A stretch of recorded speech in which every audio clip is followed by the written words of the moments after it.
el Salmo 19, versículos 12 al 14, que son los últimos 3 versículos del Salmo. Estas palabras son una oración de David, una oración que nosotros también hemos estado haciendo por varios años, y nos han sorprendido algunas de las respuestas que hemos recibido. Porque empieza diciendo: ¿quién podrá entender sus propios errores? Líbrame de los que me son ocultos. Al pensar en mi vida pasada me quedo asombrado de los muchos errores ocultos en mí que Dios ha sacado a relucir desde que hacemos esta oración. Así que vamos a hacer la oración completa y les pediremos que se unan a nosotros para decir el último versículo. ¿Quién podrá entender sus propios errores? Líbrame de los que me son ocultos. Preserva también a tu siervo de las soberbias, que no se enseñoreen de mí. Entonces seré íntegro y estaré limpio de gran rebelión. Sean gratos los dichos de mi boca y la meditación de mi corazón delante de ti, oh Jehová, roca mía y redentor mío.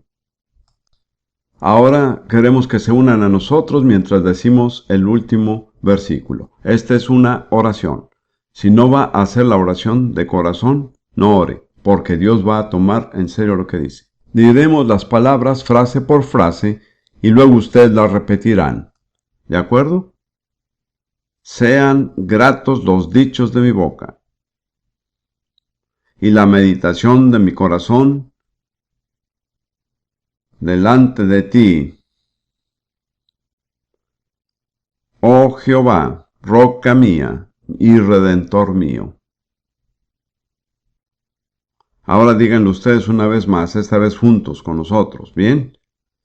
Sean gratos los dichos de mi boca y la meditación de mi corazón delante de ti, oh Jehová, roca mía y redentor mío. Que Dios los bendiga. Ahora vamos a empezar con el tema de esta sesión, que es la autoridad y el poder de la palabra de Dios.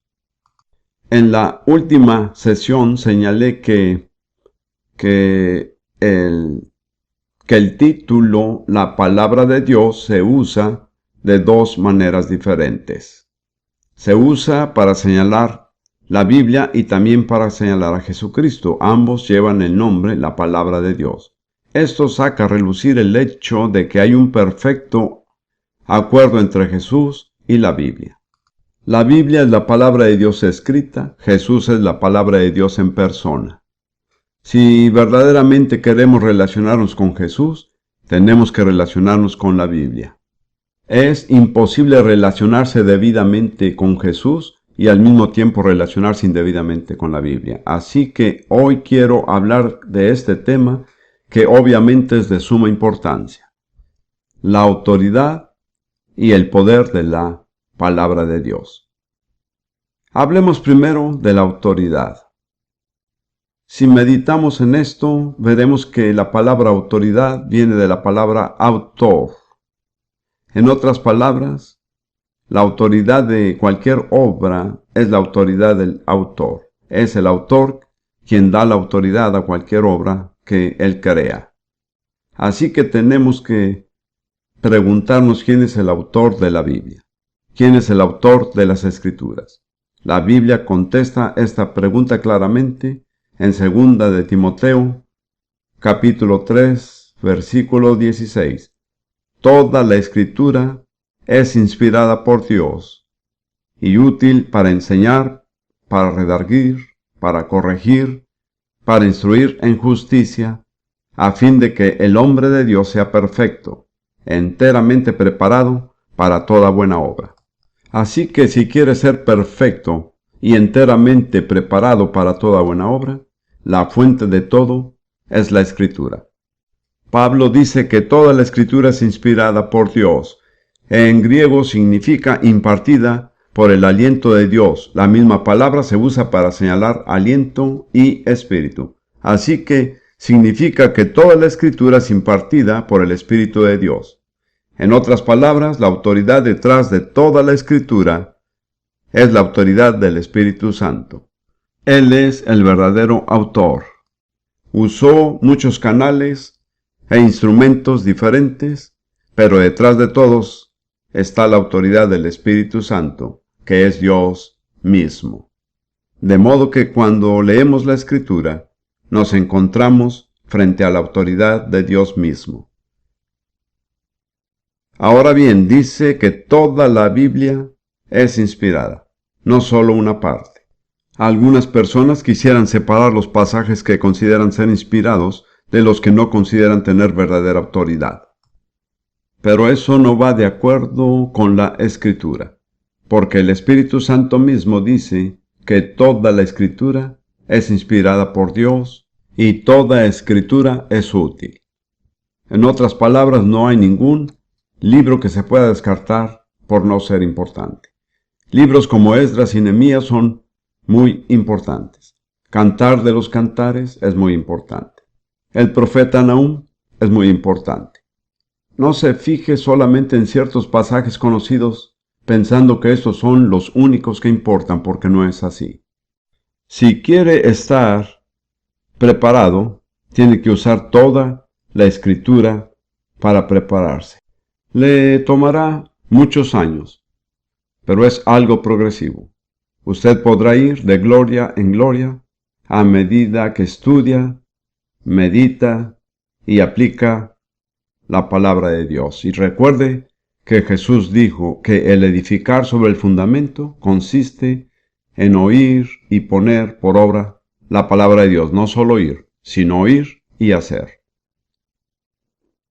Luego, en cuanto a la interpretación de la Escritura, hay un solo intérprete autorizado, y es el autor.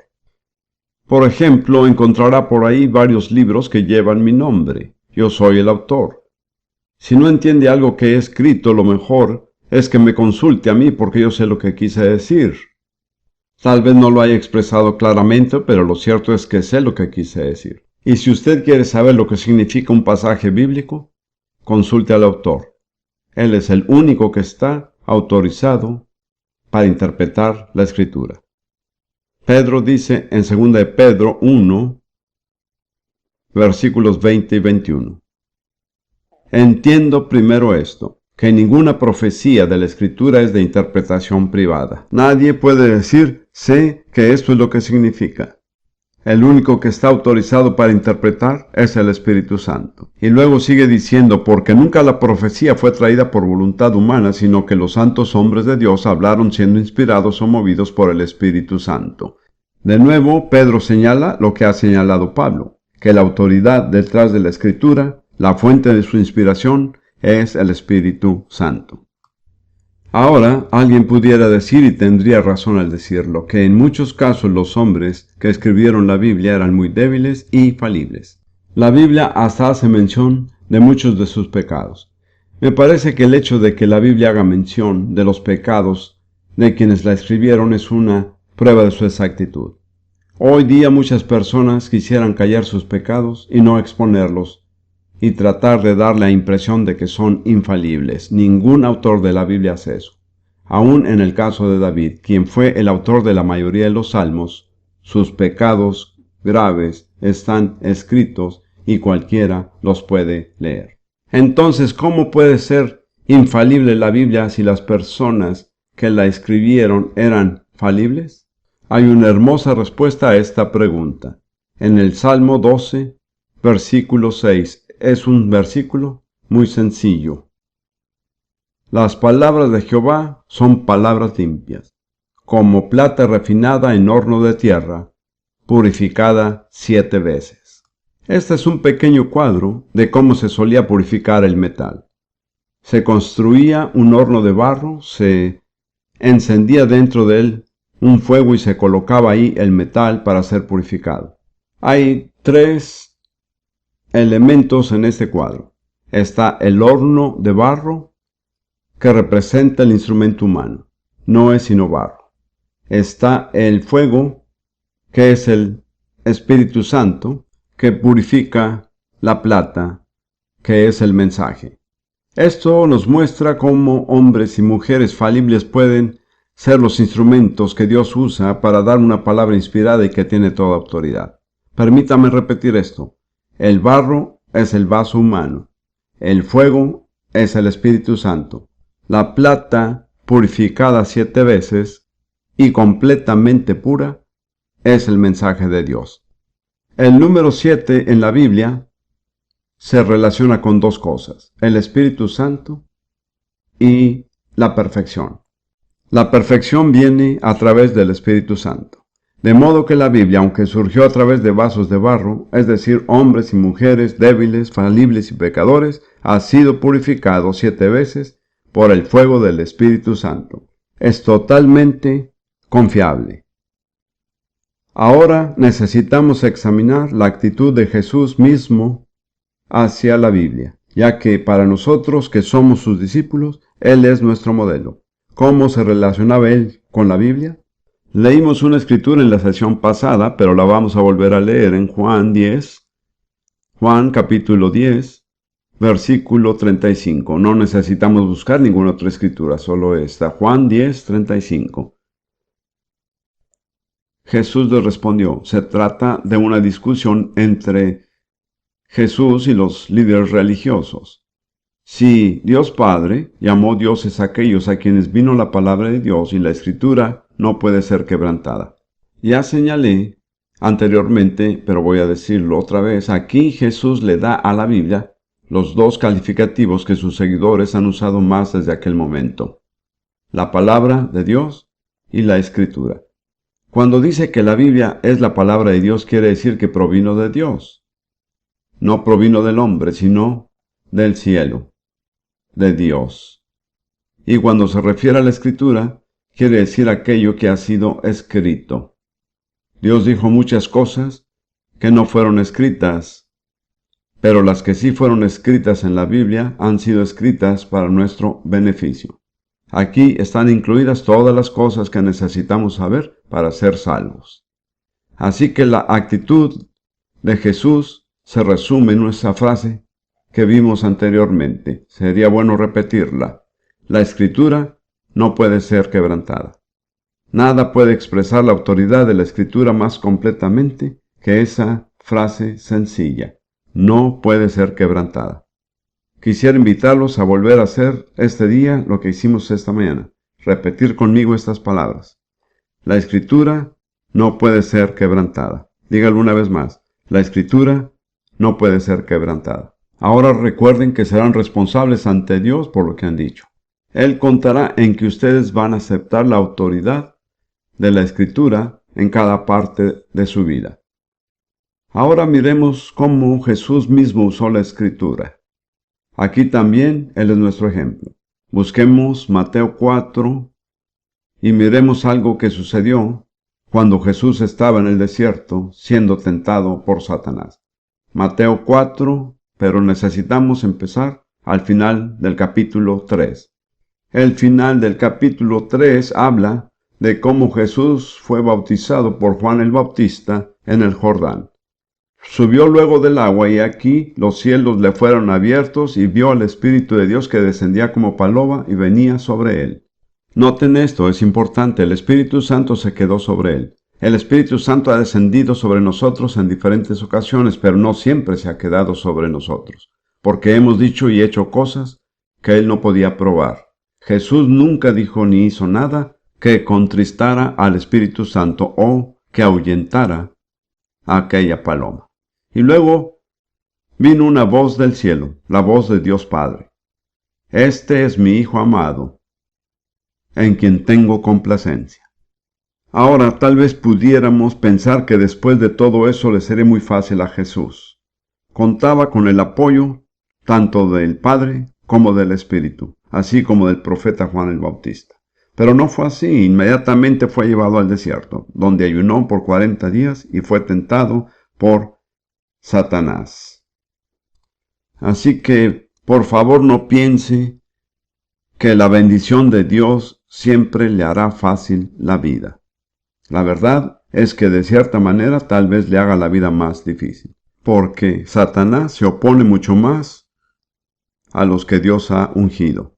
En el Evangelio de Lucas, Dice que Jesús fue llevado por el Espíritu al desierto, pero que después de los 40 días salió en el poder del Espíritu Santo.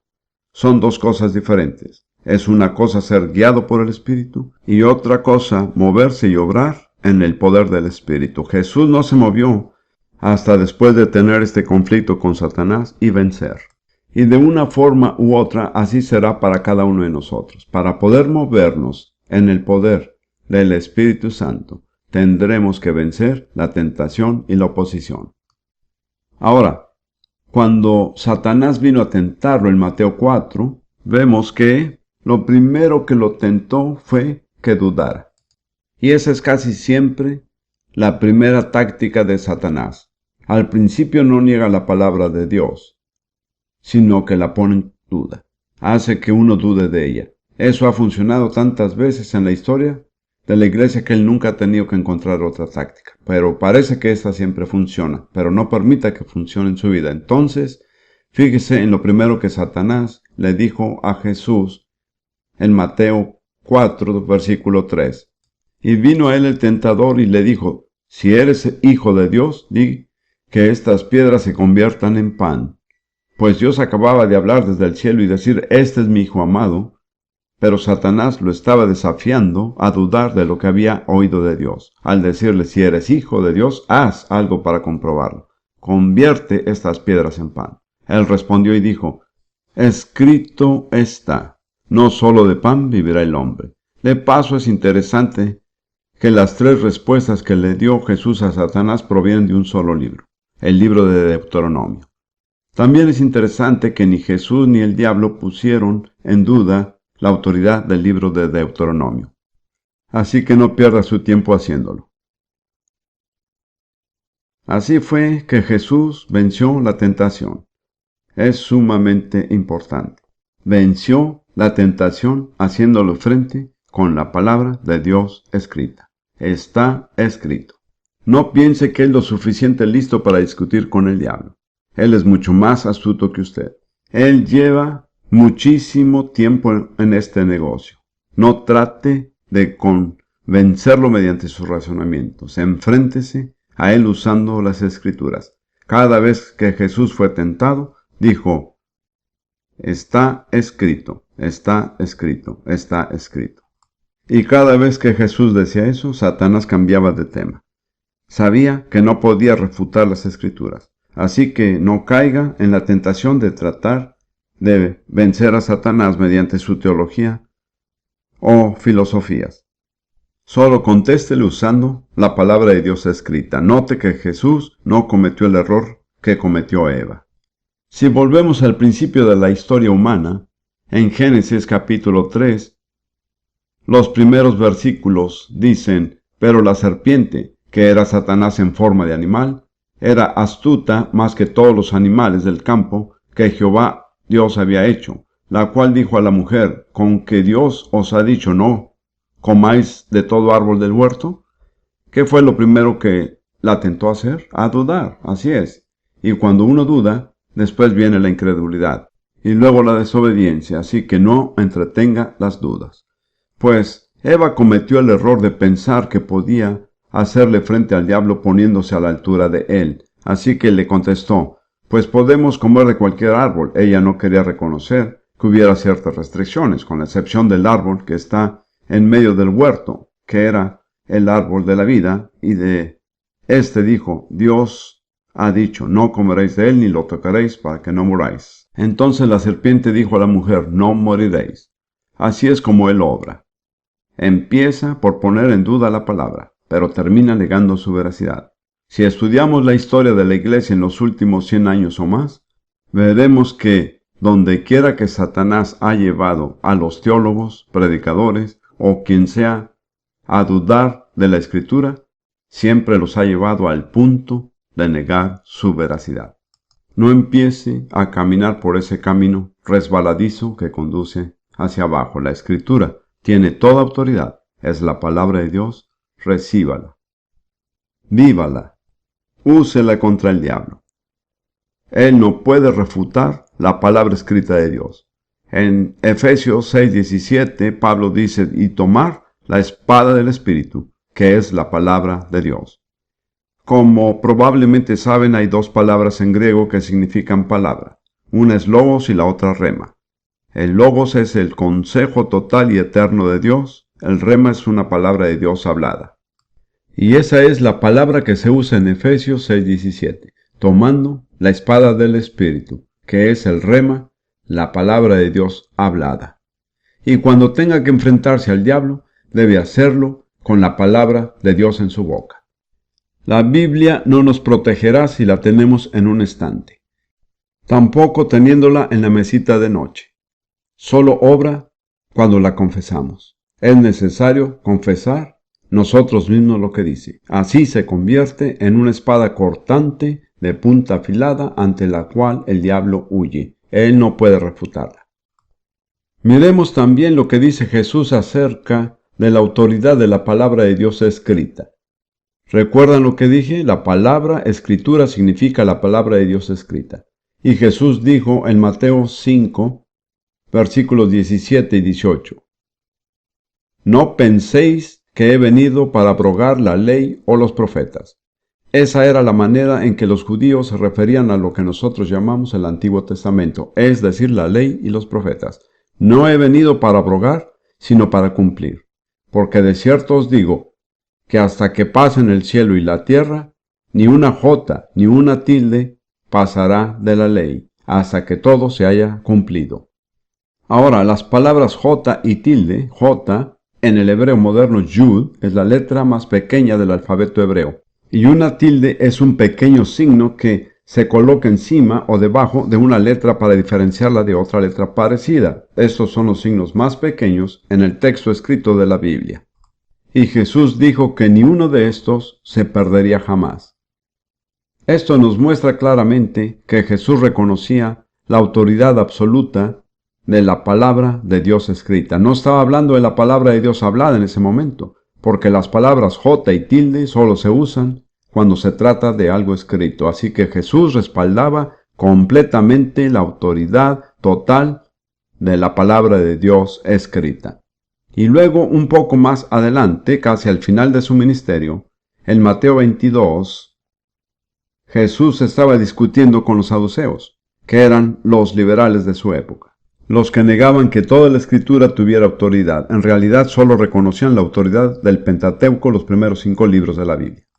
Estaban oponiéndose a la enseñanza de que habría una resurrección de los muertos. Se acercaron a Jesús para hacerle una pregunta astuta, y así es como Jesús les respondió. En Mateo 22, versículos 31-32. Pero respecto a la resurrección de los muertos, ¿no habéis leído lo que os fue dicho por Dios cuando dijo: Yo soy el Dios de Abraham, el Dios de Isaac y el Dios de Jacob? Dios no es Dios de muertos, sino de vivos. Fíjense cómo Jesús aplicó esta escritura. Estas palabras habían sido escritas por Moisés unos 14 siglos antes. En realidad, eran palabras que Dios le había hablado directamente a Moisés.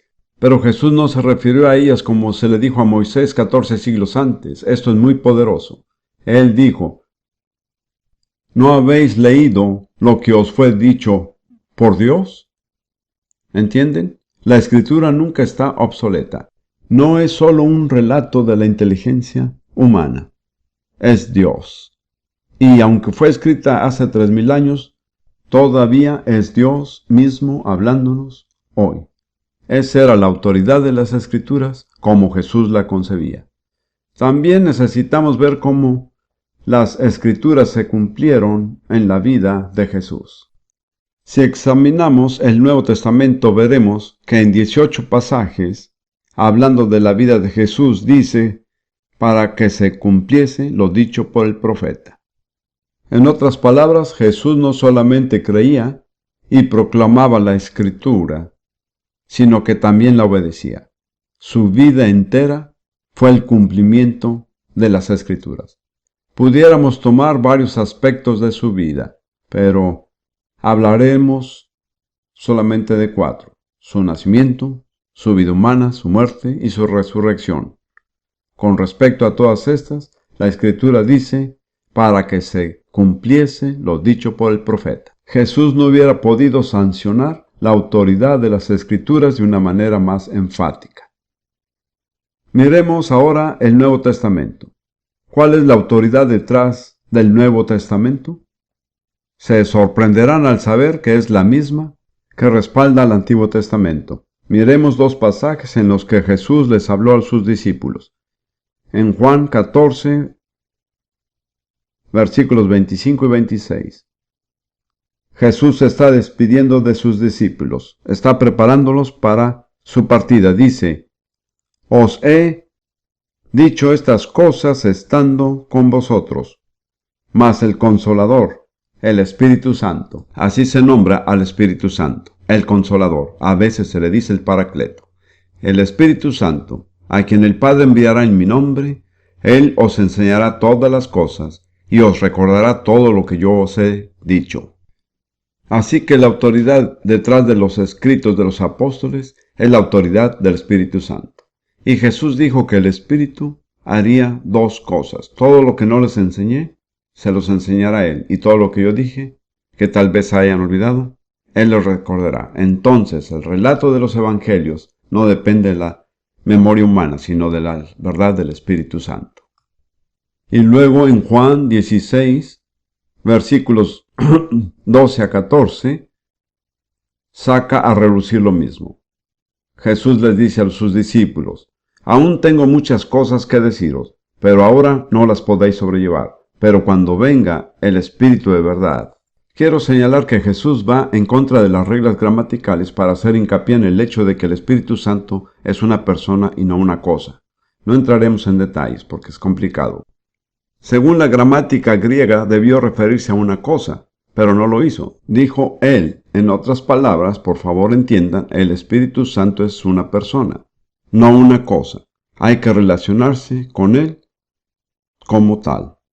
Pero cuando venga el Espíritu de verdad, Él os guiará a toda la verdad, porque no hablará por su propia cuenta, sino que hablará todo lo que oyere y os hará saber las cosas que habrán de venir.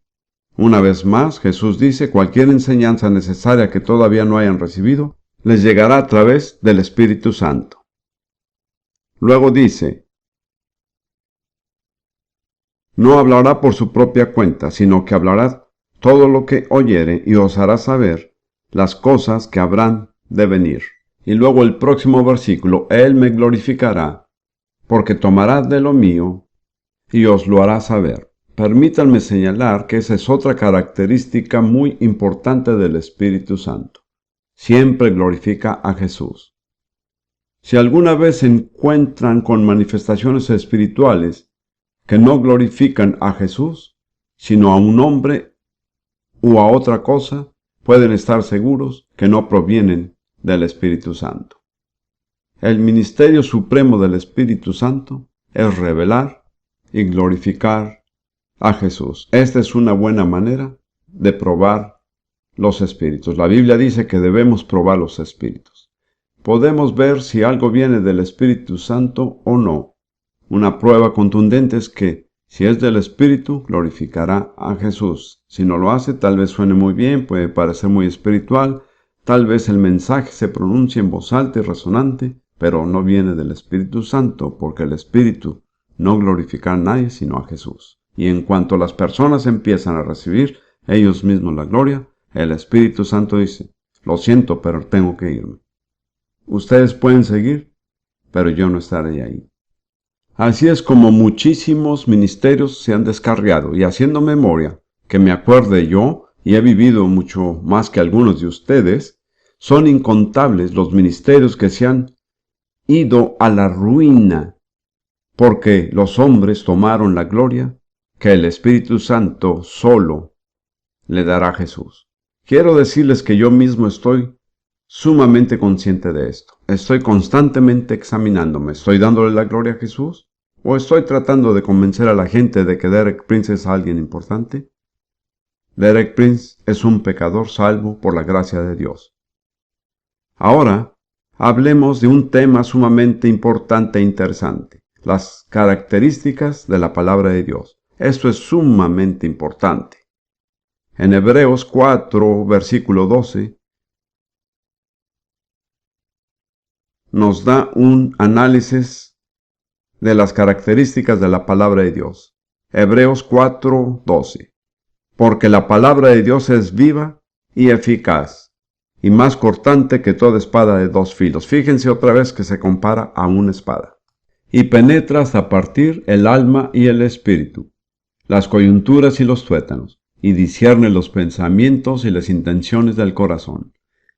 De modo que la palabra de Dios no está muerta, no consiste en letras negras en un papel blanco, no consiste en sonidos que salen de la boca de un predicador, está viva, y donde quiera que va, trae vida. La palabra de Dios es viva y eficaz. Gracias a Dios que es eficaz, tiene más poder que todas las mentiras con las que Satanás ha llenado el mundo. La palabra de Dios es la respuesta definitiva. Y luego dice, y penetra hasta partir el alma y el espíritu. Esto es sumamente interesante. No quiero desviarme demasiado, pero la Biblia nos revela que el ser humano tiene tres partes: espíritu, alma y cuerpo.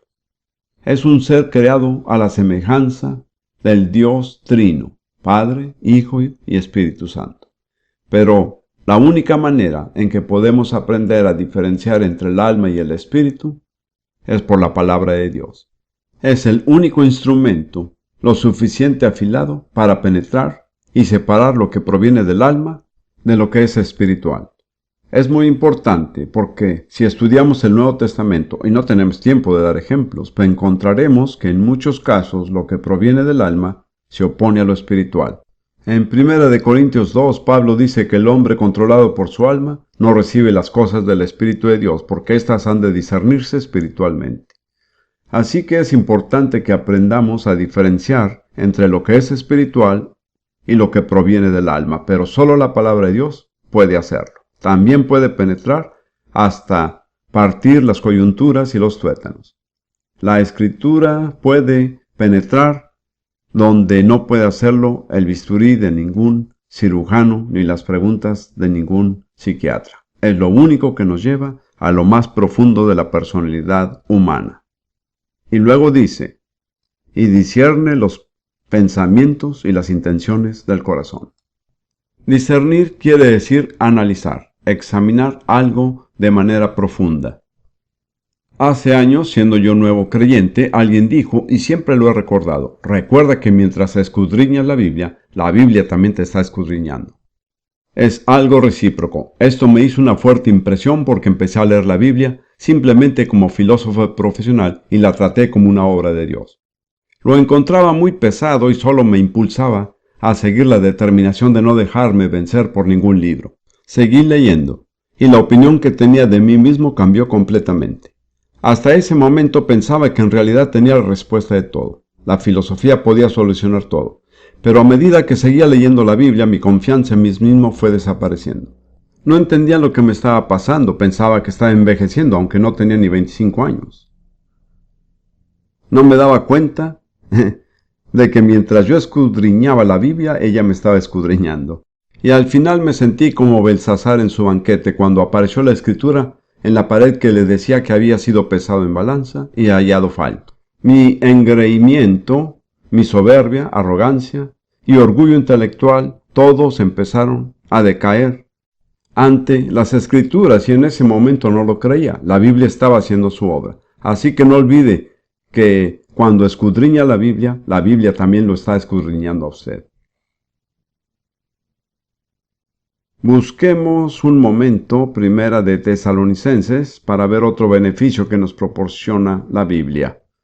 Primera Tesalonicenses 2, versículo 13. Pablo les escribe a los creyentes, quienes habían respondido el mensaje del Evangelio de manera admirable. Y dice, por lo cual también nosotros sin cesar damos gracias a Dios, de que cuando recibisteis la palabra de Dios que oísteis de nosotros, la recibisteis no como palabra de hombres, sino según es en verdad la palabra de Dios, la cual actúa en vosotros los creyentes. Entiendan que lo que la Biblia hace en nosotros depende en parte de la manera en que la recibimos. Si la recibimos simplemente como la palabra de hombres no podrá actuar plenamente en nosotros como palabra de hombres. Pero si la recibimos como la palabra de Dios, obrará con eficacia en nosotros. Y mientras lee la Biblia, deténgase de vez en cuando y dígale al Señor: creo que esta es tu palabra. La recibo como tal. Permite que haga en mí toda la obra para la cual tú la has enviado, en cada parte de mi ser, espíritu, alma y cuerpo, porque yo lo creo. Necesitamos ver también una afirmación asombrosa que hizo Pedro en 2 de Pedro, capítulo 1, en mi opinión, una de las afirmaciones más extraordinarias en toda la Biblia. Leamos los versículos 3 y 4 de 2 de Pedro, capítulo 1. Está en medio de una oración. Los apóstoles escribían oraciones muy largas. Me parece que las más largas las escribió Pablo. Pedro también escribió algunas largas. Por lo general en español tenemos que dividirlas. Así que no voy a volver al principio de esta oración, voy a empezar en el medio. Como todas las cosas que pertenecen a la vida y a la piedad, nos han sido dadas por su divino poder, es decir, el poder de Dios, mediante el conocimiento de aquel que nos llamó por su gloria y excelencia. Esta es una afirmación asombrosa. Dice que el poder de Dios omnipotente ya nos ha dado todo lo que jamás necesitaremos. Tal vez usted diga: Señor, parece que no lo tuviera, ¿dónde está? Y el próximo versículo no lo dice. Por medio de las cuales nos ha dado preciosas y grandísimas promesas, para que por ellas llegáis a ser participantes de la naturaleza divina, habiendo huido de la corrupción que hay en el mundo a causa de la concupiscencia. Entonces, ¿cómo nos da Dios todas las cosas que necesitamos para la vida y piedad? ¿Dónde están? Están en las promesas. Me gusta decir lo siguiente: la provisión está en las promesas. ¿Quieren decirlo conmigo? La provisión está en las promesas. Así que si quiere recibir lo que Dios ha provisto para usted, tiene que recibirlo a través de sus promesas, porque en ellas está todo lo que va a necesitar. Pero también viene a través del conocimiento de Jesús, porque la Escritura nos revela a Jesús. Y esta afirmación asombrosa, y si no lo expusiera tan claramente la Biblia, no me atrevería a decirlo. Dice que al recibir las promesas, podemos ser participantes de la naturaleza divina, habiendo huido de la corrupción que hay en el mundo a causa de la concupiscencia. Ahora bien, tenemos que tener mucho cuidado porque hay una enseñanza que no voy a nombrar, pero muchos de ustedes reconocerán el nombre. Está muy de moda actualmente. Dice que si uno hace ciertas cosas y persevera en ellas, puede llegar a ser un Dios. Estoy seguro que algunos se habrán encontrado con esta enseñanza. Se llama la nueva era. Yo solía usar esa expresión, solía decir que venía una nueva era, pero entonces me robaron la expresión y tuve que pensar en otra cosa. Entonces empecé a decir que el reino de Dios va a ser establecido en la tierra. Jesús va a establecer su reino y no les gusta eso. Pues en fin, la nueva era, en la cual están incluidas muchas creencias hindúes, enseña que si uno persevera puede llegar a ser un Dios. Entre paréntesis, los mormones enseñan lo mismo. Al principio no lo dicen públicamente, pero esa es su creencia. Quiero decirles que es obvio que esto no es verdad por una razón básica. Dios no fue creado. Nosotros sí. Y lo que ha sido creado nunca puede llegar a ser algo no creado. Es un engaño. Pero si podemos llegar a ser participantes de la naturaleza de Dios a medida que recibimos las promesas y las incorporamos en nuestra vida. Siempre me acuerdo de la escalera de Jacob. Me imagino que recuerdan el sueño que tuvo. Estaba solo en el desierto y usó una piedra como almohada y se durmió. ¿Cuántos quisieran usar una piedra como almohada? Pues les diré que cuando estuve en el norte de Sudán, entre el pueblo de Hadandúa, encontré que ellos sí usaban piedras como almohada. Un día observé a un sudaní, encontró una piedra larga bastante afilada, la puso en la tierra, apoyó en ella la cabeza y se durmió tranquilamente. Así que sí es posible, pero a la mayoría de ustedes no les agradaría. Jacob estaba durmiendo con la cabeza en una piedra. Oí a alguien decir que estaría dispuesto a dormir con la cabeza en una piedra si después pudiera experimentar lo que experimentó Jacob. Tuvo una visión, un sueño de una escalera que subía hasta el cielo. El pie de la escalera estaba en la tierra y la parte superior en el cielo, y los ángeles subían y bajaban por ella.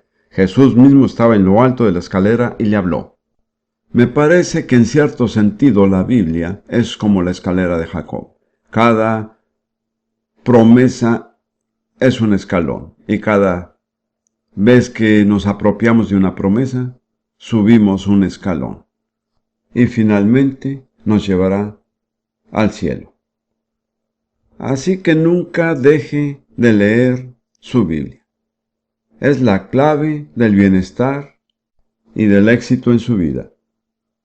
Es el regalo más precioso que Dios jamás nos haya dado. Y teniendo hoy día tantas Biblias, al momento de decidir si vamos a usar esa traducción o esa otra, o si la queremos ilustrada con anotaciones, recordemos que hay millones y millones de personas en el mundo que jamás han abierto una Biblia. No tienen acceso a la Biblia. Y recordemos además que en el pasado, en los siglos pasados, hombres y mujeres dieron su vida como sacrificio para preservar la Biblia para nosotros. Tratémosla con reverencia. Tengámosle respeto a la Biblia, porque es la manera en que Dios entra a nuestra vida. Ahora, para terminar de tratar con esta parte, quiero hablar de algo grandioso, y no me queda mucho tiempo para hacerlo. Y es el efecto de la palabra de Dios. Pablo les dijo a los tesalonicenses que la palabra obraba con eficacia en ellos porque la creían. Así que quiero señalar 8 beneficios que la palabra de Dios puede traer a nuestra vida, es decir, lo que la palabra de Dios producirá en nosotros. Busquemos primeramente Romanos capítulo 10, versículo 17. En realidad me lo sé de memoria. Romanos 10, 17. Así que la fe es por el oír y el oír por la palabra de Dios. Esta es una escritura grandiosa, porque estando en el desierto del norte de África, estuve hospitalizado por un año entero con una enfermedad de la piel que los doctores no podían sanar en ese clima. Finalmente dijeron que era eczema crónico, y la verdad es que aún no existe cura para esa enfermedad. Yo acababa de convertirme y me repetía constantemente, sé que si tuvieras fe, Dios te sanaría. Pero siempre terminaba diciendo, pero no tengo fe. Me encontraba en lo que el autor John Bunyan llama la ciénaga de la desesperanza. No tenía fe. Y entonces un día un rayo de luz brillante resplandeció en aquel valle tenebroso, y venía de Romanos 10, 17. Así que la fe viene del oír. Si usted no tiene fe, la puede conseguir. No necesita quedarse sin fe. La fe viene por el oír la palabra de Dios. Y la fe le está llegando a muchos de ustedes ahora mismo mientras oyen la palabra de Dios. Saben que en la época del Nuevo Testamento, la mayoría de la gente que leía lo hacían en voz alta, aun si no había nadie. Por ejemplo, el eunuco etíope estaba sentado en su carro leyendo el profeta Isaías, y aunque estaba solo en el carro, Felipe lo oyó leer. El leer en voz alta tiene cierto valor, porque cuando uno se escucha, a sí mismo la fe viene. ¿Me explico? Muy bien, eso es lo primero que produce la escritura. En segundo lugar, produce el nuevo nacimiento. Es por la palabra de Dios que nacemos de nuevo. Santiago 1, versículo 18.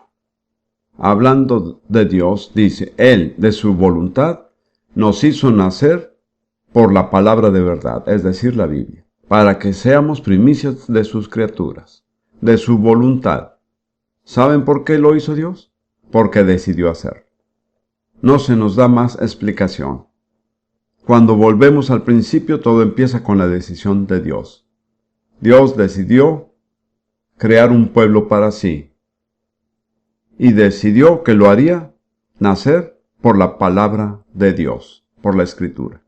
Y eso fue lo que nos llevó a conocer a Dios y ser nuevas criaturas, el pueblo de Dios.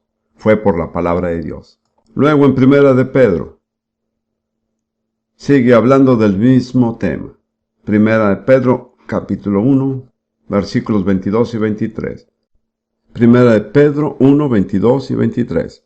Habiendo purificado vuestras almas por la obediencia a la verdad mediante el Espíritu, para el amor fraternal no fingido, amaos unos a otros entrañablemente de corazón puro. ¿Se fijan cómo purificamos nuestra alma? Obedeciendo la verdad. No por oír la verdad, sino por obedecerla. ¿Y cuál será el resultado? ¿Cuál es el resultado? Amor no fingido. Y luego Pedro sigue diciendo, siendo renacidos. Fíjense en eso, siendo renacidos. No de simiente corruptible, sino de incorruptible. ¿Cuál es la semilla incorruptible? Por la palabra de Dios que vive y permanece para siempre. De modo que es la semilla de la palabra de Dios que produce el nuevo nacimiento, cuando la recibimos en el corazón por fe. La semilla es incorruptible, y la vida que produce también es incorruptible. El tipo de semilla determina el tipo de vida que brotará de ella. Si sembramos una semilla de manzana, no crecerá un naranjo. El tipo de semilla determina el tipo de vida que brotará. La palabra de Dios es incorruptible y la vida que produce también lo es. Es la vida de Dios, vida eterna y santa. Luego, después de nacer de nuevo, una persona lo que necesita es ser alimentada. Y lo maravilloso es que la palabra de Dios provee el alimento apropiado para cada etapa de crecimiento espiritual. Cuando uno es un bebé espiritual, necesita leche. Y eso es lo que dice Pedro en el próximo capítulo de Primera de Pedro. En Primera de Pedro, capítulo 2, versículo 2. Desear como niños recién nacidos la leche espiritual no adulterada para que por ella crezcáis para salvación. Así que una vez que la persona ha nacido de nuevo, debería tener un buen apetito para la palabra de Dios. Hay algunos de nosotros aquí que estoy seguro que pudiéramos testificar que cuando nacimos de nuevo lo que más queríamos hacer era leer la Biblia. Al nacer éramos criaturas sanas con un buen apetito para aquello que realmente podía alimentarnos. Pero luego cuando crecemos necesitamos alimentos como pan. No necesitamos buscarlo, pero cuando Satanás tentó a Jesús a convertir las piedras en pan, Jesús le dijo, no solo de pan vivirá el hombre, sino de toda palabra que sale de la boca de Dios. De modo que la palabra de Dios no es solamente leche, sino también pan. Pero al crecer necesitamos un alimento más sólido, y eso también lo provee Dios. En Hebreos 5, el autor está escribiendo a judíos que tenían un conocimiento de las Escrituras debido a su formación religiosa. Les está diciendo lo que tal vez Dios quisiera decirnos a nosotros. Con todo lo que saben, deberían estar mejor de lo que están.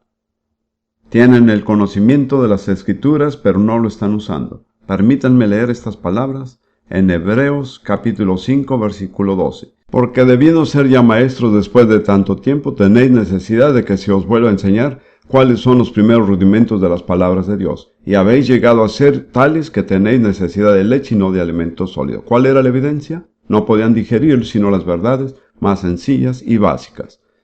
Y todo aquel que participa de la leche es inexperto en la palabra de justicia porque es niño. Pero el alimento sólido es para los que han alcanzado madurez, para los que por el uso tienen los sentidos ejercitados en el discernimiento del bien y del mal, ¿entienden? Para madurar hay que ejercitar los sentidos, hay que practicar, hay que aplicar la palabra de Dios, hay que usarla para entender las situaciones en las que uno se encuentra y las potestades con las que se está enfrentando. Así se llega a la madurez. Si nunca aplicamos seriamente la palabra de Dios, si no vivimos según la palabra, nunca maduraremos. Nunca seremos capaces de ingerir otra cosa que leche y tal vez un poquito de pan. Pero el alimento sólido es solo para aquellos que han practicado, que han ejercitado, que han perseverado y han sido diligentes en aplicar la palabra en su vida. Ese es el tercer beneficio de la palabra de Dios, es el alimento espiritual. El cuarto beneficio es que la palabra nos ilumina mentalmente. Quiero buscar el Salmo 119. Un versículo que estoy seguro muchos lo conocen, Salmo 119, versículo 130. El salmista está hablándole a Dios y dice: la exposición de tus palabras alumbra, haz entender a los simples. Al entrar a nuestra mente y corazón, la palabra de Dios imparte luz. No sucede así con la educación. La educación no constituye luz. Una persona puede tener una buena educación y estar totalmente en tinieblas. ¿Cómo lo sé? Porque yo era así. Muy educado, pero totalmente en tinieblas, hasta que la palabra de Dios brilló en mi vida. Así que recuerden que la educación no constituye luz.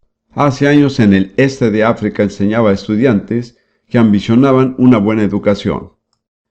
Y escribí para ellos un pequeño tratado cuyo título era ¿Está buscando recibir una buena educación pero está encontrando además la sabiduría? Señalé que la sabiduría y la educación no son la misma cosa. En ese tratado destaqué que los que causan la mayoría de los problemas en el mundo son los necios educados. Theodore Roosevelt, antiguo presidente de los Estados Unidos, una vez dijo: si un hombre es ladrón, se robará un vagón o un carro o vagón de tren. Pero si se le educa, este mismo hombre se robará el ferrocarril entero. Así que, por favor, recuerden que la educación es algo útil, pero no constituye luz. De hecho, como dije, algunas de las mentes más educadas están en las más profundas tinieblas. Es la exposición de la palabra de Dios que imparte luz. Luego, la palabra de Dios provee sanidad física. Esto lo digo basándome en mis propias experiencias personales. Busquemos un momento el Salmo 107 y leamos desde el versículo 17 hasta el 20. Los insensatos. Eso se refiere a personas de otra iglesia, nunca somos nosotros. Fueron afligidos los insensatos a causa del camino de su rebelión y a causa de sus maldades. ¿Se les ha ocurrido alguna vez que algunos de nosotros hemos sido afligidos porque hemos llevado una vida indebida? He hablado con tantas personas que quieren ser sanadas y es muy raro que reconozcan que la fuente de sus problemas puede ser su manera de vivir indebida. Pero dice que los insensatos son afligidos a causa de sus maldades. Su alma abominó todo alimento y llegaron hasta las puertas de la muerte. Estaban a punto de morir. El doctor ya no podía hacer nada más por ellos. Luego dice: pero clamaron a Jehová en su angustia. Mi comentario es que la gente espera hasta muy tarde para orar. Estando a punto de morir, de repente se les ocurrió que tal vez la oración los podía ayudar. ¿Y qué hizo Dios? Escuchen: los libró de sus aflicciones. Envió su palabra y los sanó, y los libró de su ruina. Noten que al enviar su palabra, Dios hace tres cosas: salva, sana y libra. Las tres grandes misericordias de Dios: la salvación del pecado, la sanidad física y la liberación del poder de los demonios, se logran ante todo mediante su palabra. Algunos de ustedes, y lo sé por experiencia, están buscando algún predicador que les imponga manos y ore por ustedes para que sean sanados. Tal vez suceda. Y lo sé porque muchos se acercan a mí, piensan que si yo oro por ellos serán sanados, pero no lo son. Y en realidad he llegado al punto de que me preocupa un poco porque veo que en realidad están poniendo sus ojos en el hermano Prince y no en Dios. Y quiero decirle que si usted recibe la palabra de Dios, puede ser sanado sin ningún predicador, porque Él envió su palabra, los sanó y los libró de sus aflicciones. Y luego está mi versículo favorito, que es lo que me sacó del hospital cuando ninguna medicina lo podía hacer. Proverbios 4, versículos 20, 21 y 22. Y lo diré de acuerdo a la versión Reina Valero, porque así lo recibí. Hijo mío, está atento a mis palabras. Inclina tu oído a mis razones. No se aparten de tus ojos. Guárdalas en medio de tu corazón, porque son vida los que las hallan y medicina a todo su cuerpo. Dice que las palabras de Dios serán medicina a todo nuestro cuerpo. Pues ahí estaba, llevaba unos 7 meses en el hospital. Los doctores no me estaban sanando. Y yo decía: si solo tuviera fe, sé que Dios me sanaría. Entonces Dios me dio una escritura que dice: la fe es por el oír y el oír por la palabra de Dios. Empecé a tener esperanza. Y luego empecé a escudriñar nuevamente las Escrituras con una nueva esperanza. Pero tenía un problema. Había sido un filósofo profesional. Y la labor de los filósofos es complicar lo que es sencillo.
Así es como alcanzan el éxito y el renombre. Por esta razón se me hacía difícil recibir la palabra en todas sus sencillez. Leía promesa tras promesa de que Dios sanaba.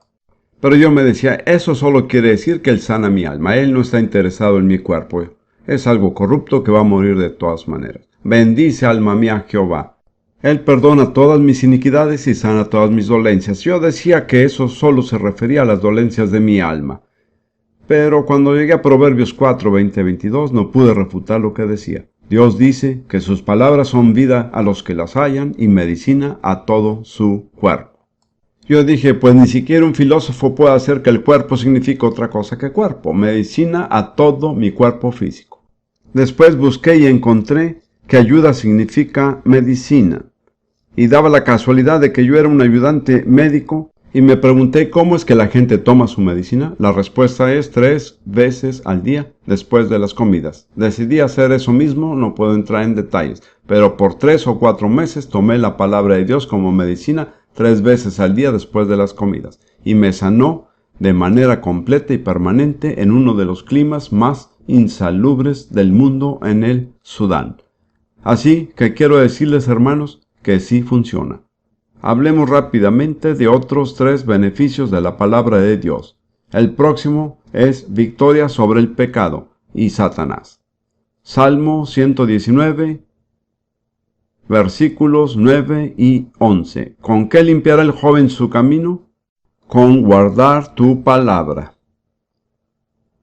Y luego en el versículo 11, en mi corazón he guardado o atesorado tus dichos, para no pecar contra ti. Hoy en día muchísimos de nuestros jóvenes se preguntan si será posible llevar una vida recta.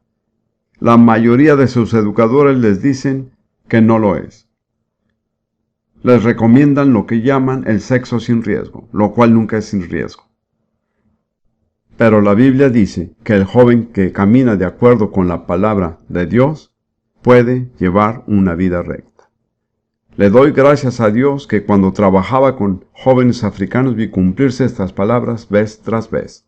Eran purificados y llevaban una vida recta y santa porque guardaban la palabra de Dios. Recordarán que vimos en Mateo 4 que cuando Jesús se enfrentó a Satanás, usó una sola arma. Está escrito. Y luego en Efesios 5, 25, 27, y vamos a leerlo rápidamente. Efesios 5, 25 a 27. Maridos, amad a vuestras mujeres. Para los que son maridos, esta no es una sugerencia, es un mandato. Maridos, amad a vuestras mujeres, así como Cristo amó a la iglesia y se entregó a sí mismo por ella, para santificarla, habiéndola purificado en el lavamiento del agua por la palabra, a fin de presentársela a sí mismo una iglesia gloriosa, que no tuviese mancha ni arruga ni cosa semejante, sino que fuese santa y sin mancha. ¿Cómo se proveerá Jesús de una novia que sea santa y sin mancha? Mediante el lavamiento del agua por la palabra de Dios. La palabra de Dios nos santifica y nos limpia. Hablando de Jesús, Juan dijo, este es Jesucristo que vino mediante agua y sangre, no solo mediante agua, sino mediante sangre. Mediante la sangre de su sacrificio nos redime.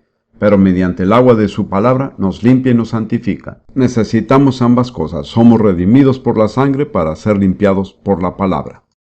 Y finalmente Santiago dice en su epístola, capítulo 1, versículos 23 a 25, que la Biblia es un espejo espiritual. Cuando nos miramos en él no vemos nuestra apariencia física, sino cómo es nuestro carácter. Santiago señala que cuando uno se mira en un espejo y se da cuenta que algo no se ve bien, lo más sensato es arreglarse. Si uno tiene el pelo despeinado, se peina. Si tiene la cara sucia, se la lava. Uno actúa por lo que ve en el espejo, y Santiago dice que tenemos que mirarnos en el espejo de la palabra de Dios. Tenemos que ver ahí nuestro ser espiritual y actuar según lo que el espejo nos muestre que haya que hacer. Entonces permítame recapitular y cerrar.